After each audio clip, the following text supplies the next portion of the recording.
The old ship floated in the dark, broken and silent. Its name was Aurora's Wake, once a research vessel from the early human expansion days.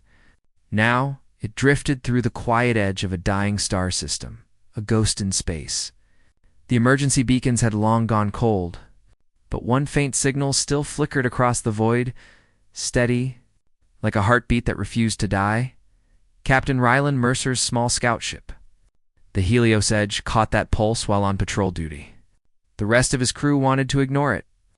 The coordinates led to an area known for pirate traps and energy storms. But Ryland couldn't turn away. The signal felt strange, almost human in rhythm. And something deep inside him said that someone or something was still alive in there when the Helios Edge locked onto the derelict. The broken vessel loomed before them, a shadow surrounded by drifting debris. Ryland stood at the viewport, watching the ship's cracked hull glow faintly in the dark. His first officer, Lieutenant Mara, frowned beside him. "Sir, there's no life signs. Just scattered radiation. That thing's been dead for years." Ryland didn't answer. He kept staring at the flickering pulse on the console screen, a single repeating frequency buried inside the static. It didn't look like a machine signal. It looked like a distress pattern that changed slightly each time, almost as if someone was trying to form words. "Prep a boarding team," Ryland said. "Captain, that's suicide," Mara protested. "The hull's unstable, and the life support systems." "I'm not asking for volunteers," he said quietly. "I'm going alone." He suited up, checked his plasma cutter, and launched across the black void in a shuttle pod. The derelict ship's airlock opened after several tries, releasing a hiss of ancient air. The inside was cold, dark, and silent. Lights flickered weakly as his helmet lamp swept across corridors lined with broken panels and floating debris. Ryland moved carefully, his boots clicking against the metal floor. The deeper he went, the stranger the readings became. Energy signatures pulsed ahead, not mechanical, but organic. His sensors couldn't define them. At the core chamber, he stopped. The walls were covered in strange glassy panels glowing with faint blue light. In the center of the room was a containment field, a transparent cube of energy filled with static mist. Inside that mist stood a shape it looked like a woman. At first, Ryland thought it was a hologram. Her body flickered like air over heat, forming and dissolving with each pulse of power. Long hair drifted around her shoulders, and her face was pale and blurred, like something out of a dream. When she turned toward him, he saw, is clear, soft, and afraid. He froze. "Hello?" he said, voice echoing through the chamber. The figure tilted her head, trying to focus. Her lips moved soundlessly. Then her image flickered again, fading until only her outline remained. Ryland checked the control console beside the chamber. Most of the system was damaged, but he could still read the name, Subject V, Phase Resonance Form. The last entry in the log said, Containment Unstable. Entity Decaying. "Do not shut down core power." He looked back at her. "You're alive," he whispered. Her form shivered at his voice. The readings spiked slightly as if she responded to him. He stepped closer. "Can you hear me?" The figure's head nodded slowly. Then a faint voice drifted through his comm unit, broken and thin, but human. "Who are you?" Ryland's heart pounded. "Captain Mercer. Ryland Mercer. United Colonies Fleet. You're safe now." The voice cracked again. "No, not safe. Dying." Her image wavered, layers of light peeling away from her body like sheets of smoke. For a moment, he saw her real form, fragile, thin, glowing faintly from within. Then she started fading again. Ryland reached for the console. "What do you need?" "Power," she whispered. "Energy core? Failing. I can't hold." The ship's power grid was nearly dead. Only one generator still functioned, flickering weakly. Without it, containment would collapse, and she would vanish completely. Ryland tried to reroute emergency power from his suit into the system. The ship groaned as the current shifted. Sparks flew from a broken conduit. The lights around the chamber brightened for a moment, and the figure solidified slightly. He could now see her hands pressed against the inside of the field. Her voice came again, clearer. You helped me. He stared at her, surprised by the emotion in her tone. You're welcome, he said quietly. What's your name? She hesitated. Her expression changed as if she were searching inside her fading mind. Vera, she whispered finally. I was called Vera. Rylan nodded. All right, Vera, we're getting you out of here. He tried accessing the door control to open the containment. But the system required a full shutdown, something the warning logs had forbidden. The moment he powered it down, the energy holding her form together might collapse. Can you move? He asked. Her head shook slowly. If I leave this field, I scatter. The air pulls me apart. You shouldn't be here. He ignored that. We'll stabilize you first. The readings showed a strange pattern. The more he spoke to her, the stronger her energy field became. His voice, his proximity, something about his presence was feeding the resonance. It made no sense, but the data was clear. Vera's outline flickered again. She looked at him with wide, searching eyes. You feel familiar, she said softly. He blinked. What do you mean? I don't know. Your voice. It anchors me.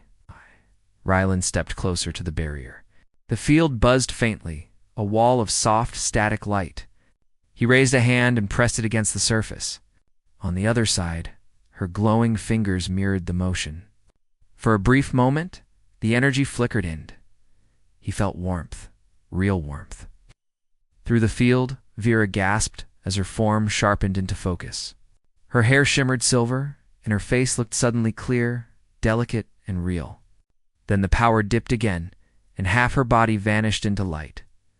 Rylan pulled his hand back and checked the readings. If I don't boost the power, you'll disappear. It's fine, she whispered, smiling faintly. You shouldn't risk yourself. I'm not leaving you, he said firmly. She looked confused, almost moved. Why? Because you're alive, he said. And someone left you here to die. I won't. He tore open a side panel and linked his suit's core to the containment generator. The energy transfer warning flashed red, but he ignored it. Power surged through the system. The chamber lit up like sunrise, and Vera gasped as her full form stabilized for the first time. For a few seconds, she was completely real, standing, breathing, her hair flowing gently in the artificial air. She reached out, her voice trembling. Rylan? Then alarms began to scream. The power surge overloaded the backup grid, and a wave of static rippled through the walls. The deck shook beneath him. Captain, what's happening down there? Mara's voice echoed through his cum. The derelict's going critical. Evacuate, Rylan said quickly. I'll meet you soon. He looked at Vera. Her body flickered again, panic filling her eyes. The ship. It's breaking apart, she said. You have to go. I'm not leaving without you. You can't carry me, she said desperately. I'm not. He reached through the field. The energy flared, burning his glove. He gritted his teeth and pushed harder. The barrier crackled and then broke. For a heartbeat, his hand passed through empty air, and then her fingers closed around his. It felt impossible, solid and warm. She gasped, as if shocked by the touch. You're real, he whispered. Her lips trembled. For now. The walls began to explode with arcs of blue fire. The containment field behind her shattered completely. Rylan grabbed her and pulled her close, covering her with his body as debris fell. The light around them flashed, and both of them were thrown backward by the blast. When he opened his eyes, the chamber was gone. Flames flickered through the cracks and oxygen leaked from broken vents. Vera lay beside him, fading again, her hand barely visible. Rylan, she whispered weakly, don't. Let me go. He took her hand, holding it tight. I won't. Her image flickered between solid and transparent, like a candle fighting the wind. He could feel the heat draining from his suit, his power reserves collapsing. The energy he'd given her was feeding her life and taking his. The ship's escape alarm blared through the static. He tried to pull her up. Come on, we have to move. Can't, she said softly. You already gave too much. If you keep holding me, you'll die. He smiled faintly. Then I guess we'll both survive, or we don't. But I'm not letting go." She looked at him with something like awe, tears glimmering in her fading eyes. "No one ever said that before." The emergency lights dimmed. The last pulse of power flickered through the ship, and her form glowed bright one final time. As the explosion tore through the corridor, Rylan felt her press her forehead against his chest, soft, warm, real. When Rylan opened his eyes, he was floating in dim light. His body ached, and the sound of slow breathing filled his ears. For a moment he thought it was his own, until he realized someone else was lying beside him. The ship's lights flickered weakly, and through the broken metal beams he saw her. Veyra. She was still there. Still glowing faintly, though her light had softened. She looked peaceful, asleep, her form almost solid now, no longer pure energy, no longer invisible mist. For a long moment, Rylan just watched her breathe. He had seen too much death in his years as a pilot, but this felt like a small miracle.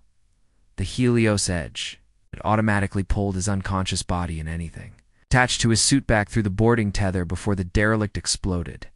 He had no memory of it happening. Somehow, she must have been drawn along with him, held in the same energy link that had saved her life, nearly ended his. Rylan sat up slowly. Pain shot through his shoulder, but he ignored it. The ship's AI voice spoke softly through the cabin speakers. "Warning. Vital readings unstable. Your energy levels are critically low, Captain Mercer." He took a deep breath. "Status of the passenger? Unknown. Entity is generating unfamiliar energy fields. However, the frequency matches your neural signature. She is connected to you." Rylan looked at Vera again. She stirred slightly, her hair sliding over her cheek like liquid silver. The faint shimmer of her body made her look both human and not, at the same time. When her eyes opened, they were soft and bright, glowing faintly with blue light. She blinked at the ceiling, confused, then looked toward him. "You came back," she whispered. He smiled tiredly. "I told you I wouldn't leave." She tried to sit up but wavered, her outline flickering slightly as if her strength was uncertain. "Where are we?" "My ship," Rylan said. "You're safe." For now, she looked around the cabin, touching the metal wall. Her hand passed through it at first, then solidified, leaving a faint mark of light. "I can feel it," she said softly. "Real things. It's strange." "Your energy field's stabilizing," he said. "You're becoming more solid every hour. Whatever that experiment did to you, maybe it's reversing." Vera's gaze lowered. "I don't think it's that simple. When the ship exploded, you gave me your energy. I felt it. You kept me together. Without that, I would have vanished." He tried to shrug it off, though the exhaustion in his limbs said she was right. "Worth it." Her expression softened. "You shouldn't risk yourself again." Rylan chuckled faintly. "You'll find out I'm not very good at listening to warnings." Over the next few hours, he ran diagnostics while keeping an eye on her. The data confirmed what he already sensed. His own biosignature had partially merged with hers. Every time she moved closer, his vitals dropped slightly, but she became clearer, more alive. It was as if their lives had become a balance one could not exist without. Touching the other, she spent the next day learning to move without fading. She walked slowly around the ship's cabin, fascinated by everything she saw, the hum of engines, the stars beyond the viewport, the feel of gravity holding her down. Rylan watched her with quiet amusement. "You act like you've never seen stars before." "I haven't," she said. "Not like this. I was made inside a cage. Everything I knew was walls and voices." He paused, his tone softening. "They made you." She nodded. "I remember flashes. White rooms. People in suits. They said I was a bridge, something that could travel between matter and light. But I wasn't finished. They left before I was whole." Rylan frowned. "A bridge? Between dimensions," she said quietly. "I was supposed to move through solid things, like a ghost. But they didn't understand what it would do to me. Every time I stepped out of their field, I lost a piece of myself. Layer by layer, I disappeared." Her voice trembled on the last words, and Rylan felt something twist in his chest. She wasn't a weapon or an alien monster. She was someone who had been built, used, and abandoned. "You're not disappearing anymore," he said gently. "You're coming back." Yes. She smiled faintly. "Because of you." They fell into a rhythm over the following days. Rylan repaired the damage to the Helios Edge, while Vera learned how to interact with real space. Sometimes she would hum softly, a sound that made the air around her shimmer. Other times, she would sit near the viewport. Watching the swirling nebula outside, Rylan often found himself stopping to watch her. She wasn't human, not exactly. But there was something deeply human about the way she looked at the universe with wonder. With quiet sadness, one evening, as they floated between systems, she spoke without turning her gaze from the stars. "When I touch things, I feel your heartbeat." He looked up from the console. "My heartbeat?" She nodded. "It's inside me. It keeps me stable. If I move too far from you, it fades." "That explains the readings," he murmured. "What happens if it stops?" She asked softly. He hesitated. Then, "You might disappear again." Silence filled the cabin. "After a while," she said, "then I'll stay close." Rylan didn't argue. That night, he woke to find her standing near him. Her light was dimmer than before, her body half transparent again. "Vera," he whispered, sitting up. "I'm sorry," she said, voice trembling. "I tried to move too far. The field outside the ship, something in it weakens me." He got up and placed a hand near her shoulder. "Stay calm. I'll fix it." But before he could act, alarms blared across the cabin. Unidentified vessel approaching, the ship's AI warned. Energy signatures match Xyrian technology. Rylan's stomach tightened. Xyrians were an advanced alien faction that had clashed with human forces before, cold, calculating, and ruthless. He rushed to the control panel. "They must have traced the signal from the derelict," he muttered. Vera's expression changed. "They know me," she whispered. "They were the ones who made the humans build me." The ship shuddered as a beam of light cut across the hull. "They're trying to disable us," Rylan said. Gripping the controls, the comm system crackled and a sharp, metallic voice echoed through the speakers. "Human vessel, you are harboring restricted property. Surrender the entity known as Vera, and your life will be spared." Rylan's eyes narrowed. "You're not getting her? Then you will be erased." The enemy ship opened fire. The Helios Edge dove through the asteroid field, dodging blasts that lit up the dark. Sparks filled the cockpit as Rylan fought to keep control. Vera gripped the seat beside him, her hand glowing brighter. "Rylan, let me help." "You can't take another surge." "I can," she said firmly. "You gave me life. I can give you power." Before he could stop her, she pressed her glowing hand against the console. Energy surged through the ship's systems, brighter and stronger than any reactor output. The engines roared to life. "Power output increasing by 200%, the AI announced. Rylan seized the chance. "Hold on." He shouted as the ship spun around and blasted forward, weaving between asteroids. Vera's light flared across the cabin, steady and pure. She looked calm, focused, almost radiant. The Xyrian ship tried to follow but clipped an asteroid and spun out of control. A second later, it exploded in a silent flash of light. When the danger passed, Rylan exhaled shakily. "Remind me never to underestimate you." Vera smiled faintly, but swayed on her feet. Her glow dimmed again. "Hey," he said quickly, catching her as she collapsed. "Stay with me." She opened her eyes weakly. "It's all right, I just gave too much." He carried her to the med bay and laid her down. "You shouldn't have done that." "I had to," she whispered. "They would have taken me back." "I can't go back there." He brushed a strand of silver hair from her face. "You won't, I promise." Her lips curved faintly. "You keep saying that, and I mean it." She smiled, then closed her eyes, her breathing slowing. The monitors showed her energy stabilizing again, though faintly intertwined with his. Rylan stayed beside her for hours, watching the rise and fall of her chest, feeling that strange link humming in the air between them. Later, as he sat alone in the cockpit, he thought about what she had said about the humans and Xyrians building her together. If she was meant to be a bridge, then she was more than a living experiment. She might be the key to something far greater, something dangerous. Still, he couldn't see her that way. When he looked at her, he didn't see a weapon or a creation. He saw someone trying to exist, trying to feel real in a universe that had forgotten her. A soft sound broke his thoughts. He turned and saw Vera standing in the doorway. Her light was dim, but her eyes were bright. "You should be resting," he said. "I couldn't sleep," she replied softly.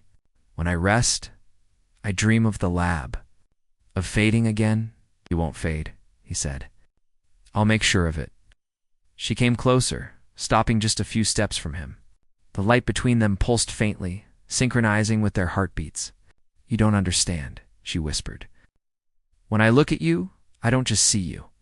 I see everything I lost. You make me feel human." Ryland's breath caught. He didn't know what to say. Vera smiled sadly. "And maybe that's the problem. Because the more I feel, the more real I become. And the more you fade," he frowned. "What do you mean?" She stepped forward, placing her hand gently over his chest. "Our connection is too deep. I can sense your life feeding mine. I can't stop it." Ryland held her hand against his heart. "Then we'll figure it out together." Her eyes shimmered with emotion. "You don't understand. If this continues, one of us won't survive." He didn't let go. "Then we find another way. We always do." The silence of deep space wrapped around the Helios edge. The ship drifted quietly near the edge of a crimson nebula, its hull glowing faintly from the soft light outside. Inside, Captain Ryland Mercer sat alone in the cockpit, his eyes fixed on the stars. He hadn't slept in 2 days. Behind him, a soft hum of energy filled the air, the sound of her presence. Vera stood near the viewport, her form glowing softly, more real than ever before. She no longer flickered. Her feet touched the floor like any human, and when she moved, the air stirred gently around her. But there was something different now. Her light was steady, while his heartbeat was not. Ryland's hands trembled slightly when he adjusted the flight controls. The ship's AI had warned him that his energy readings were dropping every hour. His body was failing slowly, quietly, as though the link that made her stronger was draining the life out of him. Still, he didn't regret saving her. Vera turned toward him, sensing the weakness he tried to hide. "You didn't rest again," she said softly. He forced a faint smile. "Didn't feel like it. The engines need calibration." She stepped closer, her silver hair glowing faintly in the dim cabin. "The engines are fine. You're the one breaking down." Ryland laughed weakly. "You always did have good sensors." Her expression didn't change. "This isn't funny. Every day I grow stronger, and you grow weaker. It's because of me." He looked at her gently. "You're alive because of me. That's all that matters." "It's not enough," she said. "You can't keep giving me your life." "I won't let you." Ryland leaned back in the pilot's chair, exhaustion pulling at his body. "What do you plan to do?" "Stop existing.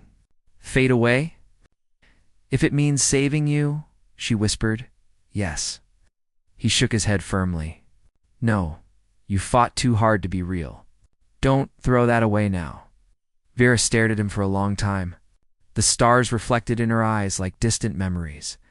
"You don't understand, Ryland. I was made to absorb energy. It's in my design. I can't stop the pull between us. If you keep this link, you'll die soon." "Then maybe," he said quietly. "That's the price of giving someone a second chance." Her voice trembled. "You can't say that. I just did."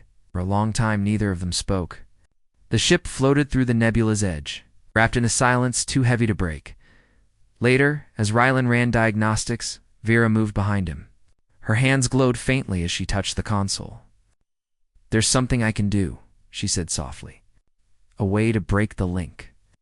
Ryland looked up quickly. "You mean destroy it? That could kill you." "Maybe," she admitted. "But maybe it will free you. I can transfer all the energy back into your system." He stood and grabbed her shoulders gently. "No, you're not doing that. Not again." She met his eyes, her voice steady but full of quiet pain. "You gave me life, Ryland. I can't watch you lose yours. Let me do this for you. He shook his head. There has to be another way. There always is. Before she could reply, the ship's alarms blared suddenly. A red light flashed across the cockpit. Unknown vessel approaching, the AI said. High energy output detected. Alan turned to the viewport. A massive ship was emerging from the nebula, sleek and black, with glowing rings of light circling its hull. It wasn't Xyrian. It was older something else entirely. What is that?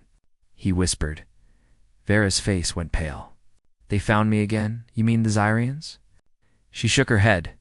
No, the ones who came before. The creators. The ship's communication array crackled to life. A calm, hollow voice spoke through the static. Return the bridge unit to our custody, human. It does not belong to you. Ryland's hand tightened on the control lever. Not happening. You misunderstand, the voice replied. You are not capable of keeping her alive. She was designed for us. Without our stabilizers, she will consume you. Vera closed her eyes. They're right, she whispered. I can't hold this form forever. Ryland turned sharply. We'll find another way, Vera. You're not going back to them. The voice on the come grew colder. Resistance will result in termination. A beam of light burst from the alien ship, striking the Helios edge. The hull trembled violently, alarms blaring. Ryland gritted his teeth, pulling the controls to dodge, but the smaller ship was outmatched. Vera grabbed his arm. Let me go to them. If I surrender, they'll stop. He turned to her, furious. You think they'll let you live? You're a creation, not a person to them. Her eyes filled with light and sadness. Then what am I to you? Ryland froze. You're real, he said quietly. You always were. For a second, the fire outside seemed to fade. Then the ship shook again, metal creaking under the force. The AI warned core instability increasing. Shields at 20%. Ryland slammed a fist against the console. There has to be a way to overload their beam. Vera stepped forward, her glow intensifying. There is... Through me. Vera, listen to me, she said, her voice calm but strong. If I channel all the energy they're sending into the link between us, I can reverse it. I can destroy their ship. I would kill you, he said quietly. She smiled faintly. Maybe, or maybe it will make me something new. Ryland took a step toward her. Don't do this. She looked at him one last time. You once said you wouldn't leave me. Now I'm keeping that promise for you. Before he could stop her, she pressed her hands to the control panel. Her body flared with blinding light. Energy surged through the cabin like a storm. Ryland stumbled back, shielding his eyes. Outside, the alien ship fired again, but this time, the beam bent in midspace, curving back toward its source. A wave of energy burst outward, wrapping around both ships in a swirl of white fire. The nebula lit up like dawn. Inside the Helios edge, Ryland could barely see. He felt her voice in his mind instead of hearing it. Ryland, thank you, Vera. He shouted, reaching out, but the light consumed everything. Then silence. When he opened his eyes again, the world had changed. The cockpit was gone. The stars looked closer, brighter, as if he were standing among them. He turned slowly and saw her. Vera stood in front of him, no longer flickering or glowing. Her skin looked real, warm, alive. But behind her eyes, the light of 1,000 stars burned softly. Where are we? He whispered. In between, she said softly. When the energy exploded, it tore space for a moment. I caught you before it closed. He looked down. His hands shimmered faintly with light. Am I? You're still you, she said, stepping closer. But part of you is inside me now. The link we became one before the end. He swallowed hard. So this is... forever? If you want it to be, she smiled faintly, reaching for his hand. This time, there was no static, no flicker. When their fingers touched, he felt her pulse, steady, warm, human. I thought I lost you, he said quietly. You didn't, she whispered. You saved me, and I saved you. Round them the stars moved like waves. He realized they weren't standing in space, they were inside something larger. A field made of thought and light, like a bridge between realities. "Can we go back?" he asked softly. "Maybe," she said. "But even if we do, we'll never be the same. You gave me part of your life. I gave you part of mine. Wherever we go, we'll be together." He smiled faintly. "Guess I can live with that." She laughed softly, a sound that made the whole field shimmer. "You already are." For a while, they simply stood there, surrounded by light and memory. Rylan thought about the man he had been, a soldier, a captain, always moving forward without purpose. Now standing beside her, he felt something he hadn't in years: peace. Vera turned her face upward. "Do you hear it?" "Hear what?" "The pulse," she said. "It's everywhere. The energy we shared, it's spreading. The stars are singing." He listened, and indeed, there was a faint sound in the distance, like a heartbeat echoing through space. "That's you," he said quietly. She shook her head.